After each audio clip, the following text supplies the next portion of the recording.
Y está en este segundo bloque de Medio de Noticias. Estamos recibiendo con muchísimo gusto a Fernando Pereira, presidente del Frente Amplio. Un gusto que estés con nosotros esta mañana. Un placer, como siempre. Fernando, ¿qué lectura hacen o qué primera lectura hacen tras el resultado de las internas? Pensando sobre todo a nivel de la votación en los distintos departamentos, ¿no? Porque hubo en algunos departamentos que creció más en la votación del Frente Amplio.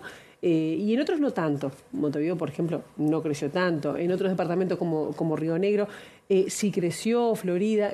¿Qué mirada están haciendo? Hay un primer dato relevante. En todos los departamentos crecimos. Hay un segundo dato relevante. En todos los departamentos cayó el Partido Nacional. Hay un tercer dato relevante. En todos los departamentos bajó el Partido Colorado y Cabildo Abierto. Es decir, de una distancia que había entre lo que sería la coalición de gobierno y el Frente Amplio de 434.000 votos, pasó a 34.000. Es decir, el Frente quedó en inmejorables condiciones. Ahora hay que analizar finamente los datos para entender dónde tenemos que poner mayor atención, cuáles son las demandas, dónde hemos fallado, porque finalmente, aun cuando uno tiene una gran elección, igual tiene que analizar aquellos aspectos que pueden mejorar. Pero podríamos decir que fue una campaña redonda, porque fue una campaña de más de 2 años, con recorridas, con escucha, con aprendizajes, entendiendo que el pueblo tenía mucho para decirnos y que hay mucho conocimiento en la base Frente Amplista, en la base social del Uruguay, en las organizaciones empresariales, agropecuarias, sindicales, sociales, de derechos humanos, ambientales, y que ese conocimiento era bueno que el Frente Amplio lo trajera para dentro de su casa. Y luego estaba el objetivo de tener una elección de 400.000 votos, que era... pensando que habíamos tenido una de menos de 260.000, era muy ambiciosa, pero se logró, se superó y se va a superar ampliamente. Y luego, esa misma noche, teníamos consolidada la fórmula que ya veníamos desde hace tiempo asegurando que estaba pronta y que iba a ser o Yamandu Guerci y Carolina Cose, o Carolina Cose y Yamandu Guerci. Finalmente el pueblo Frente Amplista definió que fuera Yamandu Guerci el candidato a presidente y el Frente Amplio resolvió que Carolina lo acompañara, y esa fórmula es la fórmula más potente que se ha construido luego de la elección interna. Y esto es muy importante porque ahora tenemos un programa único, un candidato único, una fórmula única y un Frente Amplio unido atrás de esa fórmula. Estas son las herramientas con las que el Frente Amplio ha ganado. Claro. Y resultados similares a las elecciones en donde el Frente Amplio ganó. Porque ahora nos dicen, la suma de los partidos es más que el Frente Amplio. En todas las internas, 2004, cuando el Frente Amplio ganó en primera vuelta, la suma de los partidos era más que el Frente Amplio.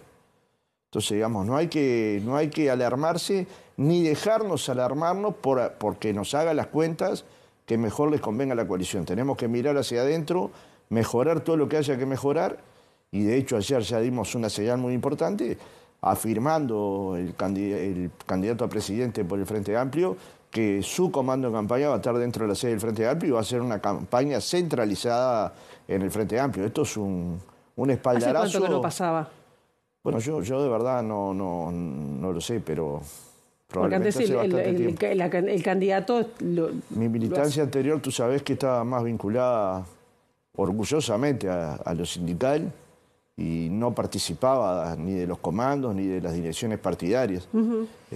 Bueno, en este tiempo hemos tratado de estudiar un poco cuáles habían sido nuestras carencias, conversar con mucha gente que no está vinculada a la orgánica Frente Amplista, pero que tiene mucho conocimiento, con sociólogos, politólogos, periodistas, para entender dónde estaban, según ellos, sus fallas y tratar de enmendar aquellos errores que pudieran ser enmendados y que fueran conscientes. ¿Y cuáles fueron estos? Bueno, una, la cercanía con la gente, la cercanía con la sociedad, la cercanía con los militantes frente amplistas, la cercanía con las departamentales del interior, de alguna manera gobernar para la gente, pero también con la gente.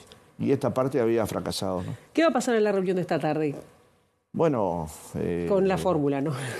Sin duda, empezó el trabajo. Ayer tuvimos una mañana de trabajo donde de alguna manera empezamos a delinear centralmente cómo va a funcionar la campaña dentro de la casa del Frente Amplio.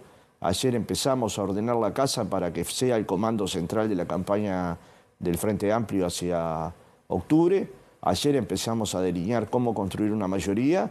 Hoy empieza una conversación entre Yamandu y Carolina para, de alguna manera, acordar la forma de funcionamiento cotidiano y entender que esa fórmula es la que nos va a llevar a la victoria. Entonces, que tengan un funcionamiento perfecto es fundamental para el Frente Amplio y por suerte se demostró que esto fue así. Digamos, nosotros fuimos capaces de hacer 9 actos conjuntos durante la campaña interna, que es un enorme esfuerzo y una tensión enorme sobre la organización del Frente Amplio. Pero hicimos actos en Tacuarembó, en Maldonado, en San José, en Paysandú, en Salto, en Canelones, en Montevideo. ¿Y cómo se plantea una gira nacional? ¿Cómo se plantea la campaña? ¿La recorrida va a ser de los dos? ¿La recorrida va a ser distinta? ¿Eso bueno, ya se está definiendo? Eso se está conversando, pero va a ser de los dos, va a ser de los cabezas de lista, va a ser de los senadores, candidatos a senadores y diputados, va a ser de la presidencia del Frente Amplio. Nosotros no vamos a dejar a ningún compañero sin una tarea o compañera, sin tareas concretas. Claro. Si queremos ganar la mayoría parlamentaria hay que llegar a cada lugar, a cada territorio, a hablar con cada uruguayo. En esta elección nos habíamos propuesto llegar a una cantidad grande de militantes para conversar con 1 millón de uruguayos, lo hemos logrado. De ese millón aspirábamos que votaran 40%, lo hemos logrado. Ahora hay que lograr construir una mayoría parlamentaria e intentar hacerlo en octubre, intentar hacerlo con la cantidad de votos suficientes como para que esa mayoría desborde las expectativas incluso del Frente Amplio. Te iba a preguntar el resultado de otras internas partidarias, de qué manera puede llegar a condicionar la estrategia del Frente Amplio, pensando, bueno, Ojeda encabeza la del Partido Colorado, Delgado, con la novedad de Ripoll en el Partido Nacional. Yo sé que cada cual festeja lo que quiera festejar. El Partido Colorado tuvo su peor votación interna de la historia. Digamos, no, pero cada cual festeja lo que quiere festejar. No cambia, digamos, Yo lo que creo estrategia. Que el Frente Amplio se tiene que preocupar en el Frente Amplio. En cuál es la campaña que tiene que hacer el Frente Amplio para construir esa mayoría parlamentaria. ¿Y cuál es la campaña que tiene que hacer el Frente Amplio? Claramente es capilar. Claramente es mano a mano. Claramente es con la campaña más limpia posible. Pero claramente también es diciendo qué vamos a hacer y denunciando qué no hicieron. Y denunciando las cosas que hicieron mal y las cosas que fueron poco transparentes. Y eso no implica una campaña que no debería dejar de ser limpia como han sido en general las campañas en Uruguay, salvo esta elección interna en donde sufrimos un episodio terrible, ¿no? Que va quedando en el tiempo, como pasan tantas cosas durante un año, va quedando en el tiempo. Pero no olvidemos que esta campaña empezó con una denuncia falsa al candidato del Frente Amplio, Yamandu Orsi, que unos meses después pudo ser desmontada, pero que hizo mucho daño.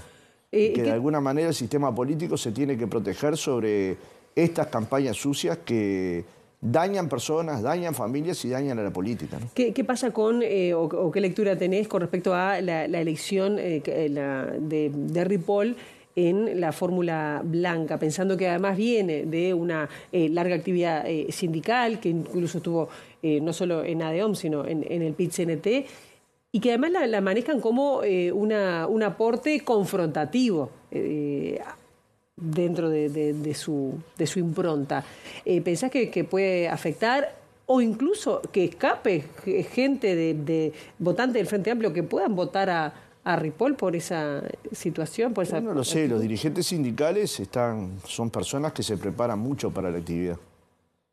No son improvisados. Nadie llega a presidente o a secretario general de un gremio si no tiene apoyo de sus trabajadores, si no tiene un alto nivel de formación, si no se prepara a lo largo de su trayectoria laboral para poder tener negociaciones salariales, negociaciones sobre condiciones de trabajo, empieza a estudiar entonces Derecho y Economía y otras cuestiones que hacen fundamentales a la tarea sindical. Así que yo jamás subestimaría a un dirigente sindical, a ella particularmente compartimos el secretariado, sé que es una persona capaz. O sea, no hay que subestimar a Valeria Ripoll. Tampoco darle una dimensión que no tiene. Es decir, tampoco es que haya sido mayoría en el PIT-CNT. Era de las listas minoritarias del PIT-CNT. Tampoco es que fuera enorme mayoría en ADEOM. Ganaba la minoría mayor, digamos, y acordaba la Secretaría General.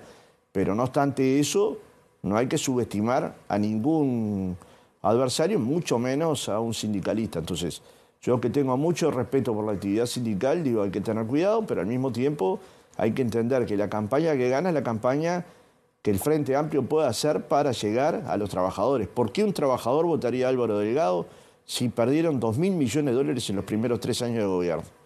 ¿Por qué votaría Álvaro Delgado, alguien del pueblo jubilado, si efectivamente las jubilaciones se congelaron y la jubilación mínima quedó congelada? ¿Por qué votarían si efectivamente se les violentó la libertad sindical? A mí me sorprende mucho que Valeria esté ahí, porque con las diferencias que pudo haber tenido con ella, era defensora de los trabajadores. ¿Y por qué pensás? Le puede pensar que está bien que haya una investigación administrativa, a un trabajador se le propongan 10 días de sanción y la administración le coloque 150 días al director de IABA.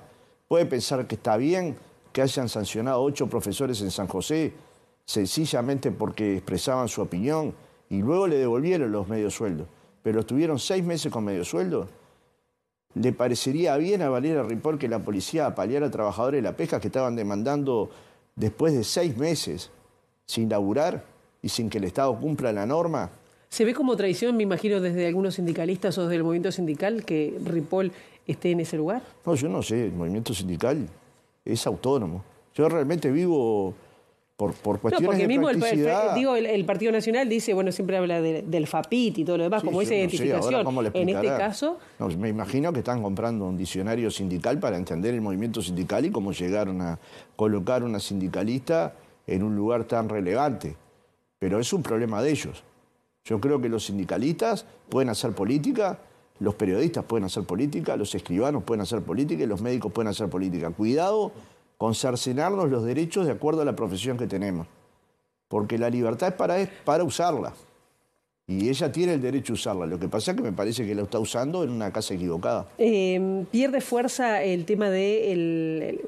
tiene que tomar una decisión el Frente Amplio con respecto al tema del plebiscito, si se confirma, de la reforma previsional que impulsa organizaciones sociales y el PIT-CNT. ¿Pierde fuerza al haber ganado Yamandu Orsi como candidato presidencial? ¿O van a dejar en libertad de acción? Si fuera por mí, y es lo que voy a proponer, dejaríamos en libertad de acción a la totalidad de los sectores, de dirigentes y militantes del Frente Amplio.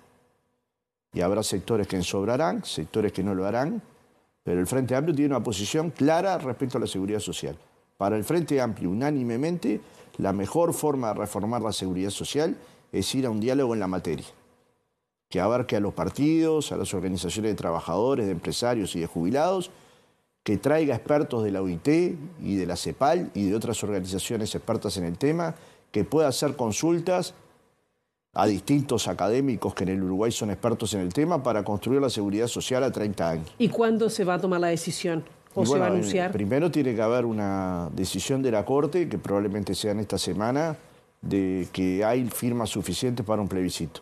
Ni bien haya eso, vamos a empezar a preparar un plenario, a colocar la documentación que tenemos al servicio de la totalidad de las bases frente amplistas y luego le vamos a proponer al plenario dejar en libertad de acción, que es la mejor solución que encontró al Frente Amplio para una diferencia. Claro. Como encontró el Partido Nacional en la campaña interior, con la campaña Vivir Sin Miedo, que la votaba a un sector del Partido Nacional y otro no. Fernando, tenemos que ir cerrando para una respuesta bien breve. El plan de gobierno lo tienen que ir definiendo, o ya está el acuerdo programático, pero el plan de gobierno, ¿cuáles serían los 2 temas centrales que van a trabajar y plantear? Y con esto tenemos que cerrar. Bueno, el discurso de Yamandu estuvo claro: unir el campo y la ciudad, el desarrollo productivo industrial y el desarrollo productivo agropecuario, atender la situación de los 25.000 pesistas, atender las jubilaciones más bajas y como prioridad concreta, dura y pura, la pobreza infantil, que hay que eliminarla. Con lo cual hay que tener un conjunto de políticas claras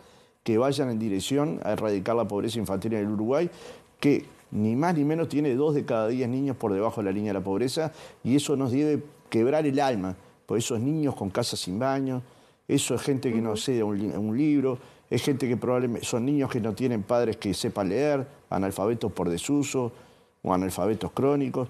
Es decir, tenemos que resolver circunstancias muy duras para poder abatir esa pobreza. Y el Frente Amplio tiene condiciones, tiene hombres y mujeres para llevar adelante el gobierno. Digamos, la tranquilidad más grande que tenemos, que uno mira los equipos de todos los comandos de campaña, e incluso de los que no participaron en la campaña como equipos, y dice, en el Frente Amplio hay un elenco enorme de personas de 30, de 40, de 50, de 60, capacitadas para gobernar las distintas políticas del Uruguay. Y eso es una tranquilidad para quien le toca conducir un partido, ¿no? Fernando Pereira, muchísimas gracias. A las órdenes.